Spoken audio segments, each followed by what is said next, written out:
جی السلام علیکم. آپ سب کو پتہ ہے کہ ہمارا ایک ہی مشن ہے اپنے کپتان کی رہائی، اور اسی کے لیے ہم سب باہر نکل رہے ہیں.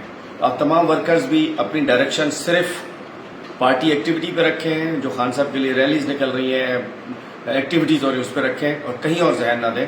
اس وقت کیماڑی کے اندر انشاءاللہ 5 بجے آپ سے ملاقات ہوتی ہے. میں بھی گھر سے نکل رہا ہوں، آپ بھی نکلیے.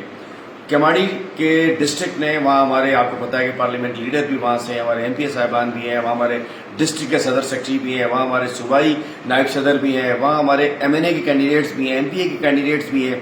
سب نے متفقہ مشترکہ طور پہ اپنے کپتان عمران خان کی رہائی کے لیے، اپنے مینڈیٹ کی واپسی کے لیے اور 28 اپریل کو ہونے والے جلسے کی موبلائزیشن کے لیے ایک بھی ریلی نکلی ہوئی ہے. جی سی ٹی کالج پہ سب نے اکٹھا ہونا ہے اور انشاءاللہ پھر سب نے ساتھ وہاں خیبر گیٹ تک جانا ہے ہم نے. تو میں بھی نکل رہا ہوں گھر سے، آپ بھی نکلیے. 5 بجے G C T college district Kemari P T I کی جو ریلی ہے اس میں شامل ہوں. ریلی باہر نکلے، صرف ہم نے باہر نکلنا ہے، ورکروں نے کسی اور چیزیں میں نہ الجھیں. صرف کپتان کی رہائش ہمارا نظم العین ہے. انشاءاللہ ملاقات ہوتی ہے جی سی ٹی کالج پہ. آپ بھی آئیے، فوراً نکلیے. کیماڑی کی قیادت انتظار کر رہی ہے.